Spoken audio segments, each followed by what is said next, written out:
I get to do what I love every day and get paid for it. Welcome back to the Cypress Room, where we dive deep on influencing with integrity. This is a podcast for creators, and I'm Christina Mascari. And I'm Meggie Honeycutt. And we're not in the Cypress Room today. We are not. Where are we at? We are on location at Haven Conference in Atlanta, Georgia. Which means we get to interview some amazing creators from all over the country. And we are starting off with a bang. Yes. We are. Today we have NataLee Callahan with us from Design to the Nines. So Morning. welcome. Welcome to the Cypress Room. I'm glad Natalie. to It's be so here. nice to meet you. It's nice to meet you in person. Yes. And we're so excited to have you. And before we dive into the interview, I want to read your bio. So Okay. NataLee launched her media company Design to the Nines as a platform to share her passion for DIY and interior design, and quickly became a YouTube go-to source to inspire, achieve home improvement projects, and effectively amass home decor advice. Her approachable style and practical tips have empowered countless women to tackle their own design challenges and transform spaces with creativity and confidence. I love that. So we're so privileged to have you here. I know every time we read people's bios to them, even though it's like on their website, and like they It's a probably wow wrote it moment. at some point, they're like, oh, wow, okay. Yeah. It's like you forget.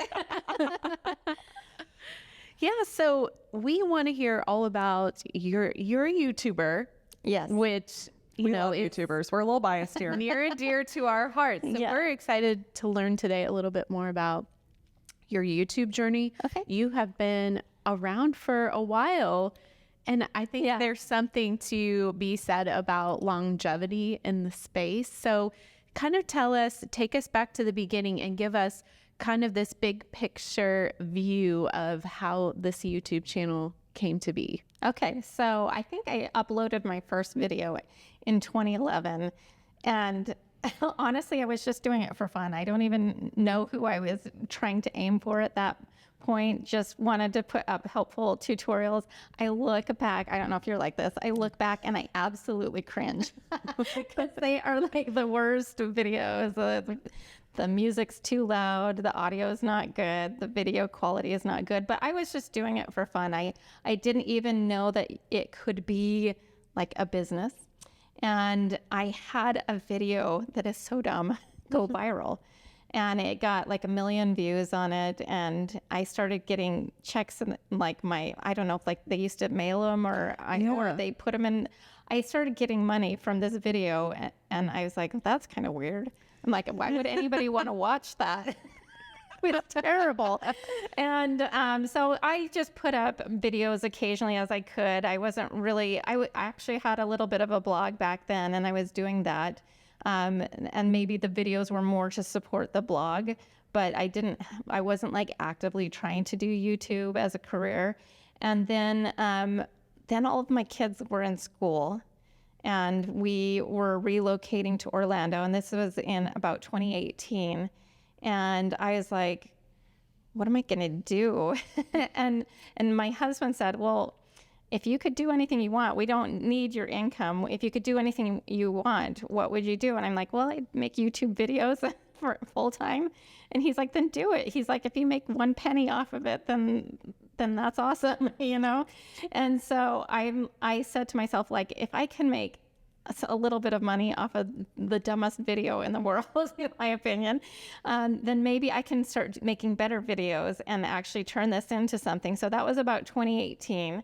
And then from 2018 on, I took it very, very seriously, and I approached it more as a business than a hobby. And things really started to take off. It was a little bit slower going in the beginning, but once I figured out a few things, went to a conference, not this one, but another one, and learned a few bits of advice. That's why conferences like this are so important. Yes. So important. Yeah. Because once I went to that conference, everything changed. Mm-hmm. And I skyrocketed in what I was doing because I had a little bit broader skill set and a little bit more information to go off of.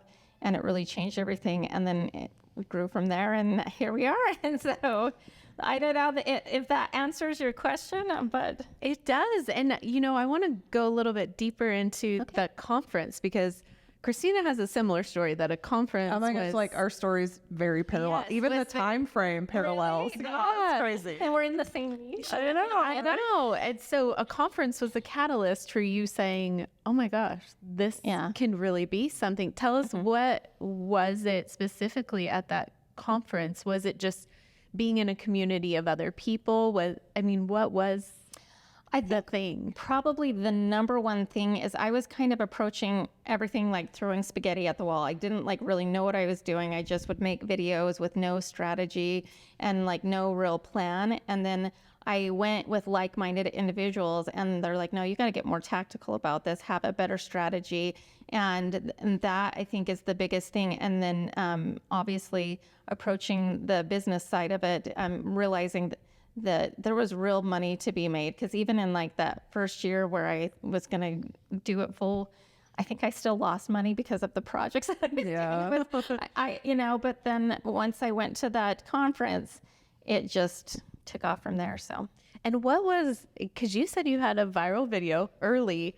How many years passed between the time you had that video and then you decided, okay, I can make money doing 7 years.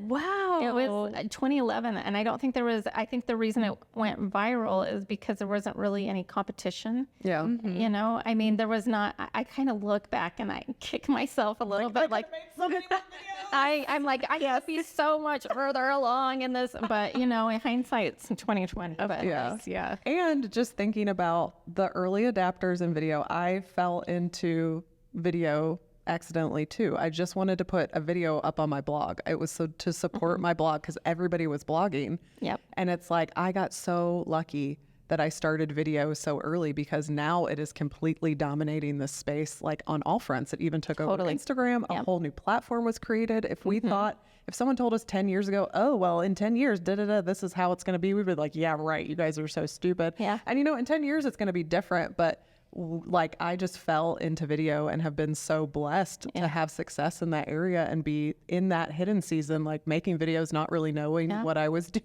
for like 5 years. And then, oh, wait, I'm going to take this seriously now. And then with the boom of the short form, it was just like the people who were back in the day, these OG YouTubers. Yeah. We did get very lucky. I mean, we've worked hard, but we did get very lucky. Yes. And I mean, I look even at like 2018 at the content creation space. People looked at me like I was crazy when they said I was going to be doing YouTube full time. They're like, you mean like a hobby? I'm like, no, like I'm actually going to treat it like a business. They looked at me like I was crazy. And then now my husband has quit his really good job to help support me in what I'm doing. And so that's amazing. So you're crazy at first and then you're genius later. So. Well, and I was taking a look at your content, and are you still, we always talk about consistency on here. And I think it's like one of the key factors that you have to have if you're a long format YouTuber. And it seems like you still post a video a week. Is that pretty accurate? And how long have you been doing that for? Since 2018. Since 2018. Hey, I want to just give you a hand clap and congratulate you and let all you viewers know out there that is extremely hard and you have to be extremely disciplined.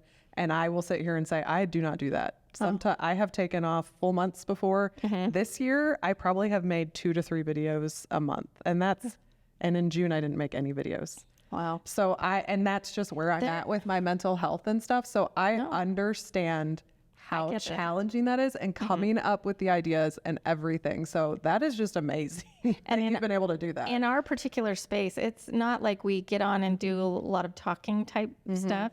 It's real like physical labor, time, energy, mental. I get all of that. And it is stressful. And there's more work that goes into it than people think. I mean, I think people are like, well, you just throw up a video here and there. I'm like, if you actually watch my videos, there's a lot that goes into that. So there's a lot that just goes into the project, but I can tell that you set up lighting. I can tell that you do audio, like you're doing things to make your videos look better quality, and your editing style. You definitely have the zoom ins and things like that. Are you doing your editing or have you hired that out? I did for a long time, and I have since hired that out a couple of years ago. That was the first thing I offloaded. Even though I enjoyed doing it, it was just taking 20 plus hours a week to do. And I mean, because I'm just very particular. Yeah.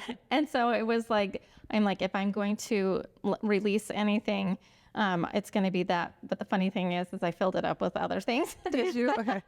Well, I would love for you to talk about that process more, because we've never had a YouTuber on here that sends their editing out. Okay. And so can you walk us through that process? Because when you're shooting something and you're shooting a project and you used to be the editor, you know exactly where everything's supposed to go. Yeah. But now you're having to send it to someone and you're wanting it to look like your past videos. So how do you start that communication? How do you get the clips to them and get that rolling? Okay, so in the beginning, there's going to be a lot more, you got to change this, you got to change this, I need this to look this way. I had him study my videos and like my style and try to replicate that. And then after working with him for a few years now, he, like, the edits are like fewer and far between. But before I ever send it to him, I don't just throw him like all of the footage and say, have fun, because I know that he's not gone through the thought process or whatnot. And so I order it, which takes me a few hours, but it's worth it because then things are in the order that they should be. I label it like B-roll or voiceover or all of that.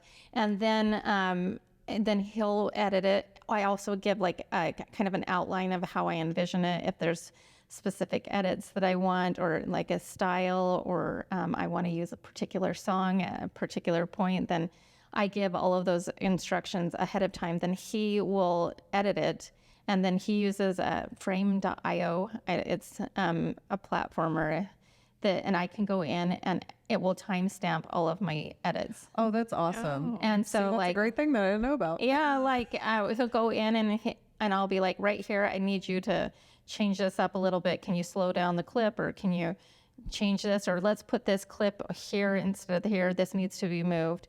And I will give all of my feedback. And usually it's only like a one-time re-edit. Sometimes I've done 2 re-edits, and on a very rare occasion, it's been maybe 3. And it's also a good platform once you've got it done, to, instead of having to upload it for sponsors into YouTube and then have to pull it down and re-edit it. It can stay in this frame.io and that they can view it there, and then the edits are made, and then you upload it to YouTube. So okay. And how did you go about finding him? Because that is the number one question I get when they were like, I need to offload, I need to outsource. How do you hire? What was your process like hiring? Again, so through the conferences that I have attended, you network and you get to know people. I have a YouTube mentor, and he was referred to me by him. See, perfect. So, and then it made it easy because he already knows my style, my content, and he's like, this guy will be good for you. So that's another reason to go to a conference like this, is networking and talking to people, because that's how I found my editor. Yeah. Yes. Well, I want to know too, for YouTube, you're very laser focused on YouTube. And now I feel like a lot of creators are trying to do all the platforms. Can you tell us and our audience why you invest the majority of your time in YouTube and why you love it as a platform so much? I mean, I know you originally started there, but you've stayed true to long form despite, short form really coming to the surface and being, some would say more popular. A lot of people are gravitating that way. So can you tell us a little bit about that? Yeah, a couple of reasons. First of all, I have tested out short form. It hasn't really worked well for me. And I think it's difficult for the projects that I'm doing to really learn anything from them. It would be more of like a flashbang kind of approach.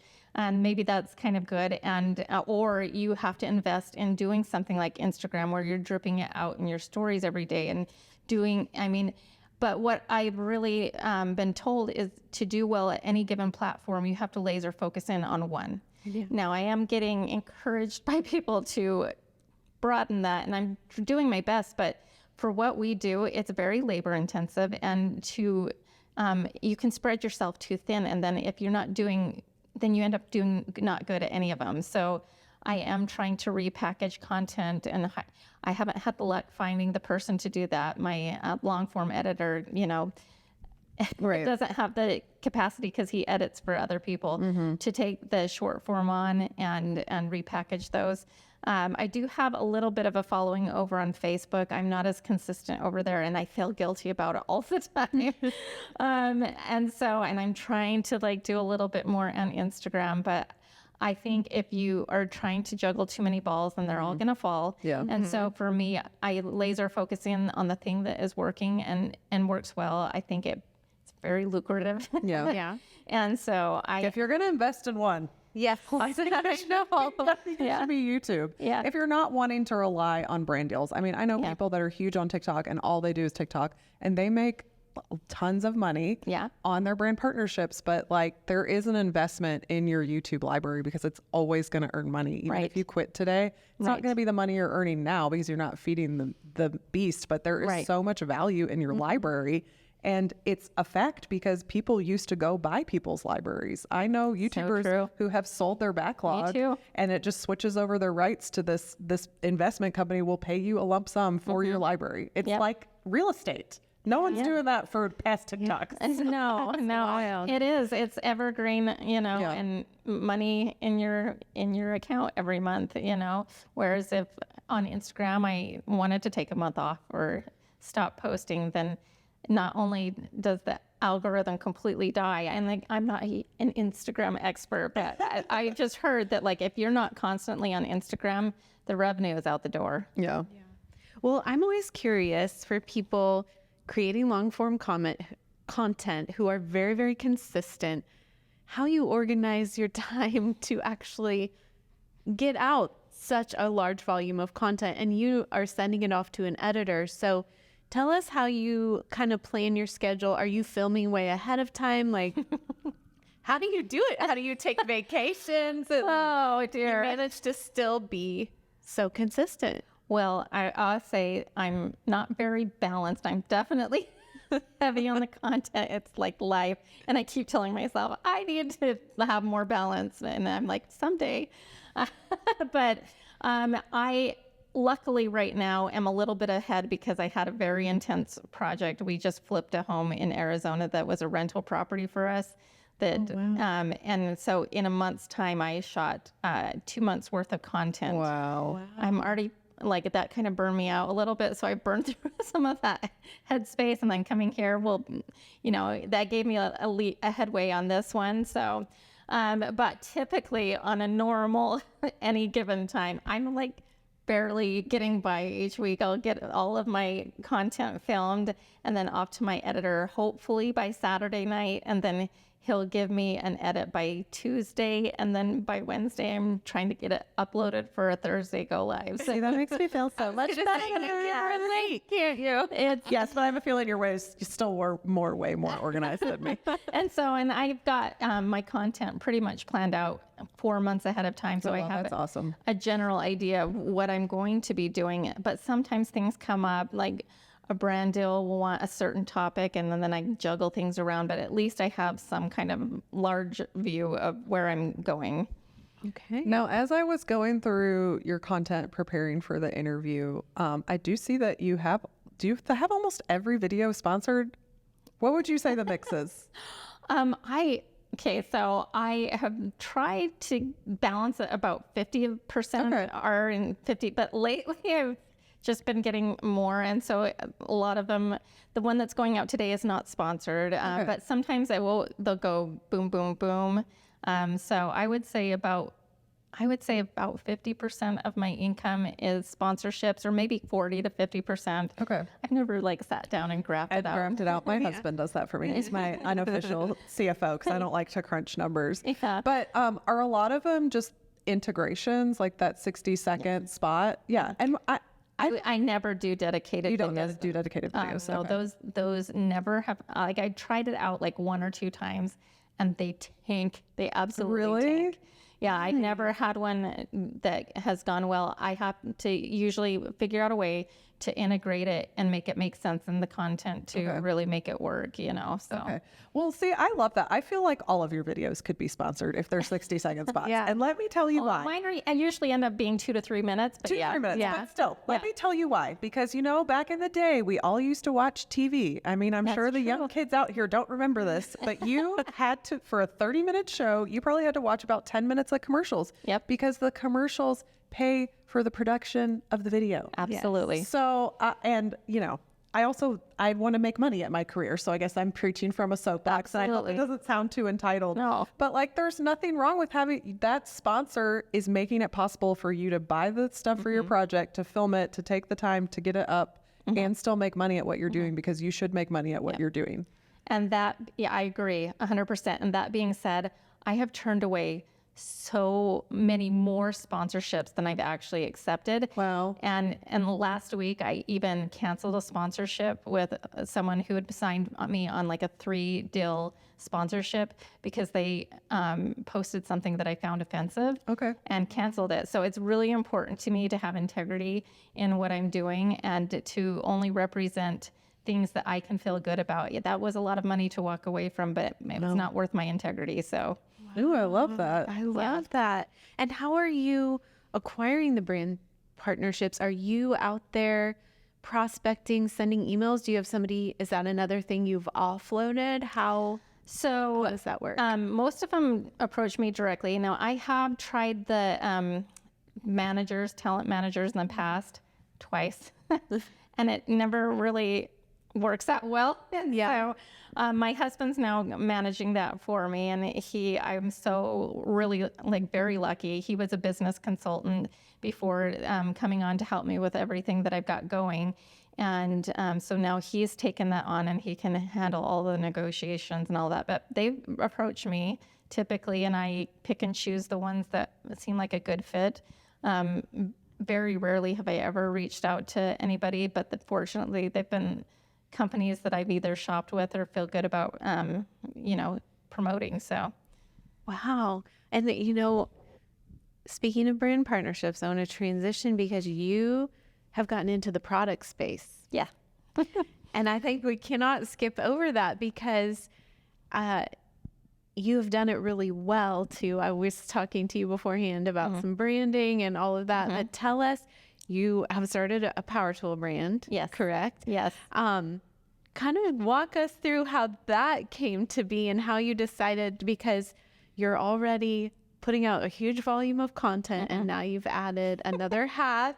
Offloading the editing, and then that's what freed up the space for you. So tell us about your power tool brand and venturing into the product space. Okay, yeah. So here it is I really felt it was important to empower women to do anything that they wanted to set their minds to, whether that is DIY or whether that's hiking or whatever.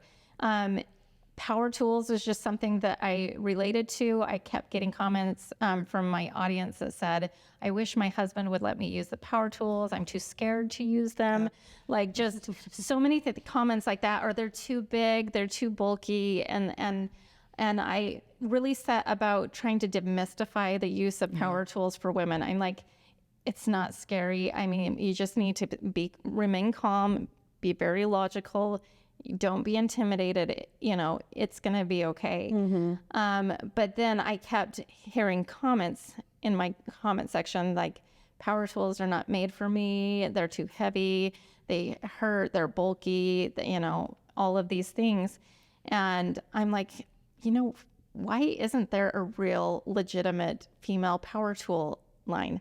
And so then in my market research, I found out that 40% of all power tool sales are made by women, whether they're buying it for their husbands or buying it for themselves. And if you look around, there's a lot of single women. There's a lot of women who've just decided to take matters in their own hands and feather their own nests. But here we are, we don't have a real legitimate female power tool. Now, you can find maybe like a pink drill out there, but don't even get me started on that. All those pink drills are men tools, weak ones, no less, that they've slapped pink on and called it a day. They're not female driven. I call them Barbie dream house tools. It's like, it sounds terrible. And then there's the other ones, they're not built for our hands. They're built for big man hands. I've never thought of this before. I know. And the weight, you mentioned how heavy. Yeah. They're bulky. And I'm like, and so then I did a little more research. I'm like, why aren't they making a female power tool line? well, ladies, it's because we're buying them. They don't need to, right? Yeah. So I'm like, it's about time that women had a power tool line for us that are made for smaller hands that we're maybe not as strong. We're strong, but we're maybe not naturally built with as much physical strength. So let's do that. So I started with the obvious, and that's a drill. And we just launched just in February officially. I think we did like a pre-sale beforehand, but we launched officially in February. We got our first one out. We've got 4 other tools under development right now. We've got a nail gun. I want it to be like a brad nailer, the lightest one on the market that can still do 2 inches, that is powerful and not, I mean, I am very, very picky. And then an orbital sander and a jigsaw. That's what we've got also under development.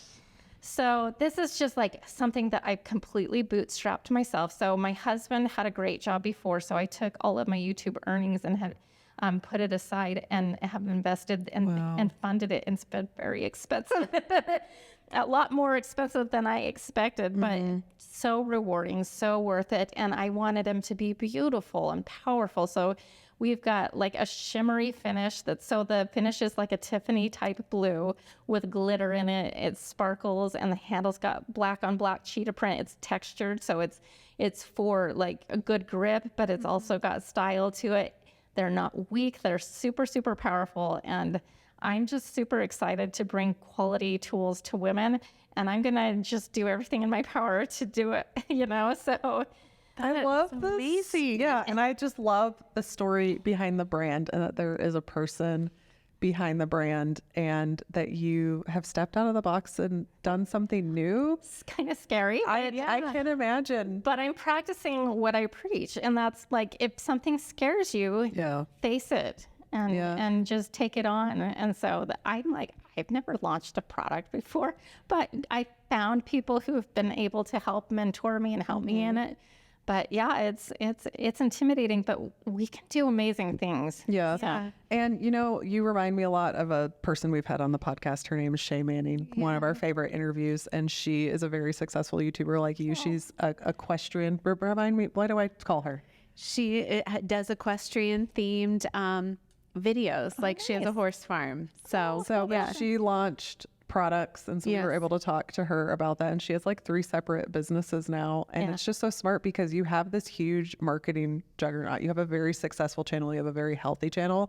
Your views are very healthy, like Shay's. You get up in the 80s plus, 80,000 plus for videos. That's very good for our niche. Low right now. Well, if you guys don't know, 30 is low for her. That's like, oh, I'm doing good when I do that. So that is a very successful view for our niche. Yeah. And and you have people that are so invested. I know you do, because of how well they've gotten to know you, just how consistent you've been on YouTube over the past. So they're just so invested in you, and they want to root for you. And of course, they would rather buy your drill than anybody else's drill.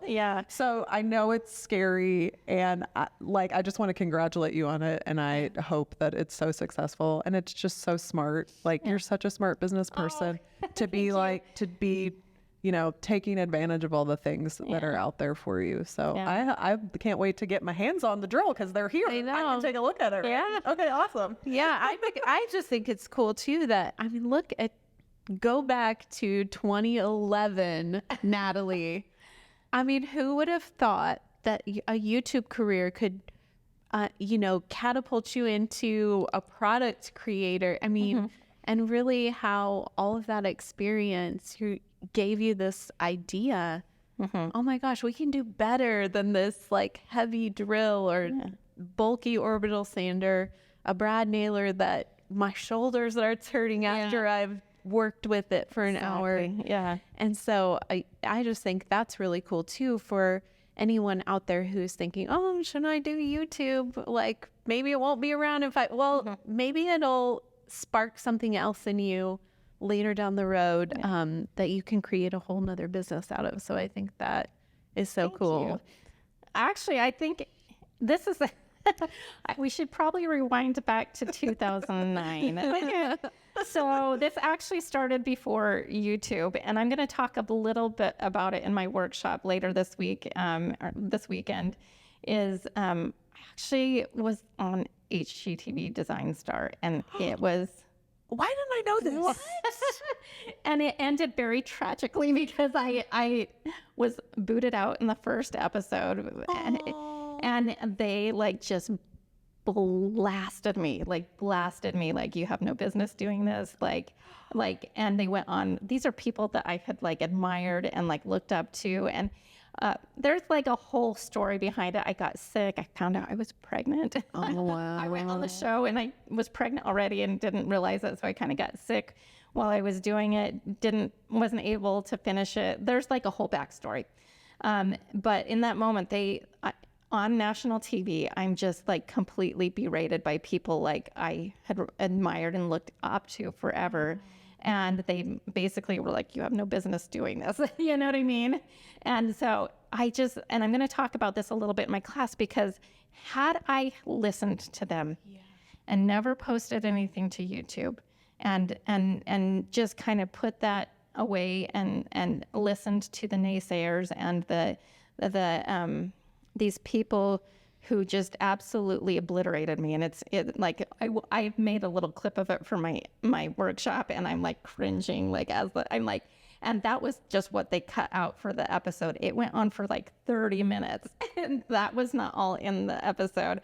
And I'm like, if I had listened to them, I wouldn't be where I'm at on YouTube, which is doing really, really well.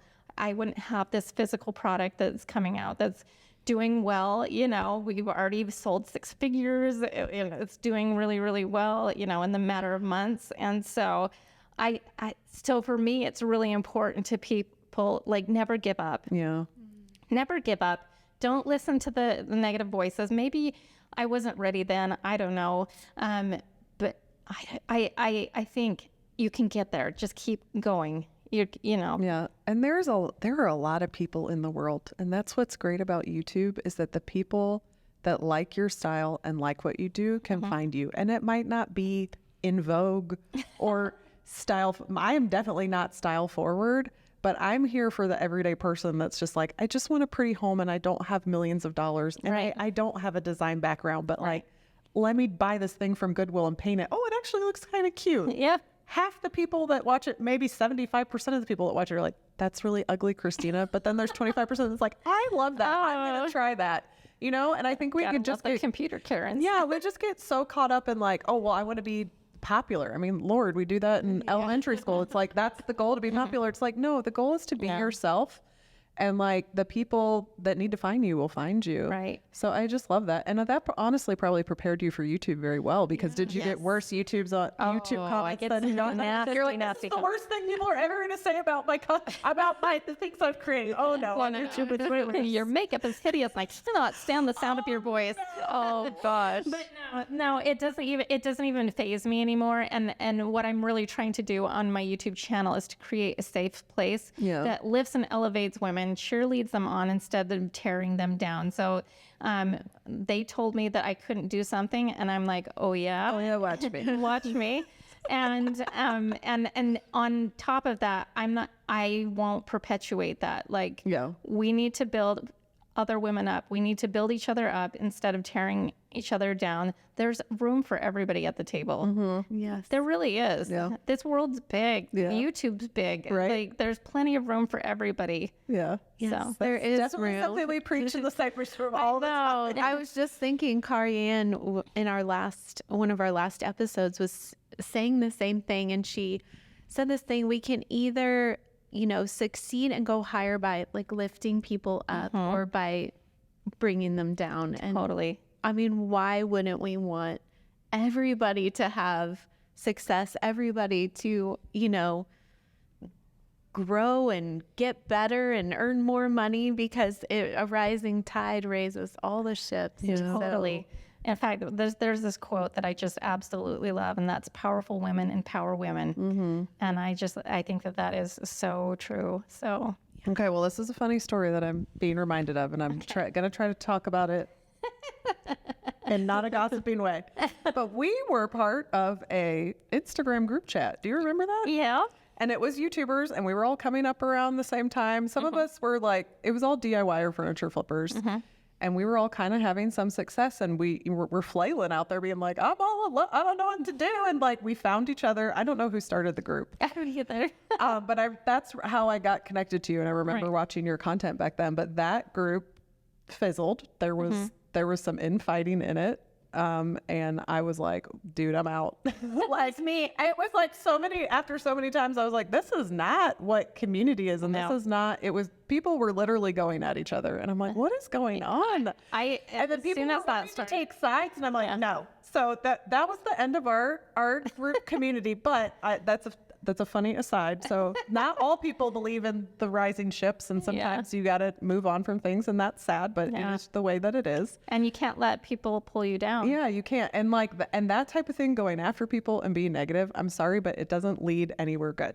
Like, there's a reason why your parents disciplined you when you were unkind to your siblings, if you had siblings, because it's not going to produce fruit in any way, shape, or your life. So moving on from that, that's funny. That's how we were first introduced. Yeah. But so we didn't participate in that. Do you have community? Have you found community of YouTubers or other content creators that you rely on? And do you have like healthy community, and how has that affected, the success of your channel? Oh, absolutely. I think that's vital. I think that it's really good to mastermind with other like-minded individuals and go, oh, that works for you. Maybe I can implement that in my own way. And it doesn't necessarily have to be super niche specific, because there's things that are broader that can work in different niches. And so, I have definitely a community. I talked one of them into coming this week. Yay, that's the best. And I can't wait to meet her. Yeah, and then I've got, so I'm part of like a mastery group in YouTube, and I am in Daryl Eves' masterminds and in his program, and it's been great. Yeah, there's a great community with that. So is that where you mentioned a YouTube mentor? Yeah. Is that where you found your mentor too? Because so I know Daryl Eves is my mentor. Okay. That's amazing. It actually is one of my business partners on what I'm doing. So amazing. Very cool. And how does the mastermind or the mentorship work? Is it a program that you subscribe to? Is it for a specific amount of time? Yeah, so it's something that I subscribe to, and we meet weekly, and then twice a year we meet in person. Once it's usually in Utah, and the other one is we've started going to international places. Ooh. And it's really nice to get out of like your space and really relax and meet and really hash things out. Beauty content creators, or just so many different niches. You can pick up little bits of information. So it's a weekly call. It's actually more like 2 or 3 times a year we meet. And so it really keeps you accountable. Yeah. Mm-hmm. And it keeps you in the know of like what's working right now. Mm-hmm. And I think that everybody who is a content creator should have a network of people that will lift you and elevate you to do what you're supposed to be doing and not pull you down. Yeah, and it's because of how often this space changes. It changes on a dime. So those connections are so important, because you could do one thing and then the next week it's not working. You feel like I'm going crazy. But when you have other people be like, oh no, this is happening too. They shifted this, or I talked to this person over here, or I had a meeting at YouTube last week. Like you can't be everywhere all at once. Right. So when you are in community with people and you share the information that you have and they share the information that you have, like you said, like everybody is going to win there. Yeah, and you get so much better and you go so much further by sharing and having community than gatekeeping and trying to be like, I'm keeping this all for myself. So I love that. That's that sounds like something I should look into. Yeah. Definitely. So I might be talking to you more about that this week. Absolutely. So we noticed that you do Amazon Lives weekly. Used to. Okay, so tell us about that. Okay, tell us about it. That didn't end well either. Oh, no, that's okay. No, I'm just kidding. No, it works really, really great. Again, it boiled down to, if you're trying to juggle too many balls, then some of those are going to start to drop.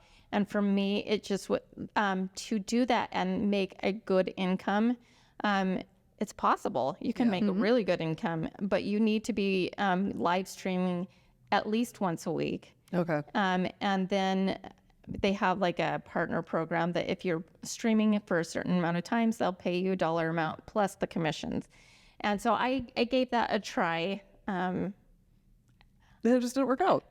Yeah, we'll leave it at that. We'll leave it at that. We'll leave it at that. Talk off camera. We will leave it at that. Another interesting thing that I noticed about you, and I think this is common in other more like super DIY focused, like you're broader than I am. I mean, I'm trying to branch out, but I was very furniture focused, which is like a very long project. Yeah. But you can do a lot of little projects and you put these huge videos together that are over like 2 hours, 3 hours, and some of them have 1 million views. Yes. So I would love to hear the process behind how you put those videos together. Okay. When was the first one that you put together, and how on earth did they get that many views? I mean, I'm sure you don't know, but like I'm so intrigued by that. I would love to know average watch time on a 2-hour video. Yeah. too. So this is the definition of working smarter, not harder. Yeah. So what I do is after I get up amassed, like I'll do like smaller projects, and then I will put together a compilation video of similar type projects. And then I will kind of re-edit them, repackage them, and put it together as a new video. Some of my longtime viewers will not like that and not appreciate that because they're like, I've already seen these. But it is consistently what brings me the most income, the most subscribers, the most views, and it all boils down to watch time. So like my average video duration on that is probably 45 minutes. Wow. And YouTube is like 45 minutes. That's so many commercials. So they will promote it, and then they will see that all these people are subscribing. And a lot of my longtime viewers will like to revisit them, and they'll put it on. I forgot. I mean, it's from 4 years ago. Or, and they'll put it on and they'll craft right along with me, and thdon't leave that on, or they'll chill and veg in their bed at night and watch it on TV. But yeah, I just posted one, I don't know, like a week or two ago, and I had got some comments. They're like, this is just because you're so lazy. You wanted to take a vacation and you didn't plan well. And I'm like, Actually, they make me a lot of money. Yeah, and on top of it, they were like, YouTube's not going to promote you anymore because they like fresh content. And I'm like, first of all, I usually just like let it go, whatever. I did respond this time. I'm like, first of all, YouTube loves these videos. And if you look at my top videos, they're all the compilation videos like this. I'm like, because it brings in new subscribers and builds our community. Longer watch time. And two, they do like these. And I'm like, second, I have a new video. This is an extra video. I've got a new video coming out 2 next week. I'm like, this was not just because I was lazy. So anyway. You're like, don't call me lazy. I will respond. That's funny. It's so funny. I normally do not respond. It was a little uncharacteristic, but I guess I was feeling a little feisty. I was still very nice. Yeah, it amazes me how successful those are. I mean, you have a number of them that have over 1 million views, so that's awesome. I have done a little bit of that this year because, like I told you, I have just been making less videos because I am on all the platforms, which is like suffers my YouTube channel. But I have had a lot of success in getting some big brand deals through having those multiple platforms because they want me to cross post it. Yeah. I've found that I am pretty commercial. So people they basically want me to make something, then they want to boost it, which I'm fine. I'm basically making a commercial for people. They really don't care about, they care about the following because it proves that people like me or whatever, I guess. But those are the majority of the deals that I've gotten. So I'm like, I am going to pull back from YouTube a little bit because I can make money in these other areas. Oh, totally. But I went on a tangent. I don't boost on YouTube because I found that will wreck my algorithm. Yeah, I don't boost on YouTube. But they can boost me wherever else they want, right? I think that'd be enough. Put me wherever else. So my projects are longer. Right. So I can't. But I do that. Like once I get like 10 furniture flips that I really like, I'll do a compilation. Or I did one recently. It's like my favorite spraying makeovers. I had 3 IKEA hacks. That one didn't do as well, but I had 3 IKEA hacks that I did probably like 2 years ago, all spread out. I put them into one video. That one went bananas. It has over 100,000 views, which is good for me. No, that's awesome. Yeah. And those compilation ones, some of them have done really good. Like I think the last one that I did that was like my 10 favorite furniture flips didn't do as well, but the watch time is always up on those. And I honestly stay tuned because sometimes they pick up like I know out of the blue. I know. They haven't, I haven't ever gotten any comments like, oh, I've seen these before. Mine have all been positive, but probably because I don't have a million views on them. They've been like, oh yeah, this one was my favorite. I remember this one, but it does bring in a lot of new viewers. And It does. not everybody watches every single video I put out. Exactly. And that is something that I've had to be like, okay, as long as I'm repackaging it in some way, a lot of times I give updates or talk about how it sold for or what I did with it or whatever. Even if it's just a shot of the dresser in my kid's messy bedroom, there's like a little bit of an update, or I say why I liked it if I have time to do talking head in between. So it is like a fresh content. And I'm gonna date myself again. I'm old. I used to watch TV. Like, remember when they used to make 24 episodes of a season, and the actors couldn't keep up with all that, so they would always have like that flashback episode where it's like, oh, we're all sitting reminiscing, remember when, and it would flash back to an old episode. That's so true. So we're just doing or the same reruns. thing. But yeah, I think we always think that, oh, everyone has already seen this. No, they have not. And it was a great project. So why don't we repackage it a little bit away and put it up on YouTube? Can you be doing that every week? No, but you can sprinkle them in so that you're not having to have a fresh project every week. Maybe one every other month, or, you know, at the most. And so, and it does, it brings watch time, it brings new subscribers, and it brings a lot of revenue. Yeah. And I remember when we were in that Instagram video, a lot of you guys that had those smaller projects were doing that. And us furniture flippers were like, what are y'all talking about? I'm not going to put a 3-hour video up and like, we're the dumb ones, because look at, they were pretty successful. No, you've done very, very well. You're great. Your channel is big. So I would just love for you to just tell us what you love most about being a content creator. What is it about this as a career that keeps you going, that brings you joy? I'd just love to hear more about that.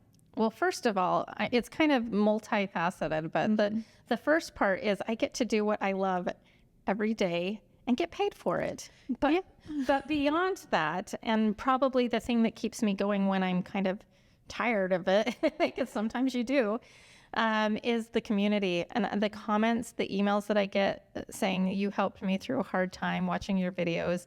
I feel like we're friends, and I'm like, I feel like you're my friend too. That's who I'm talking to you. And it's really about this amazing community of women that we are creating to help lift and cheer each other on.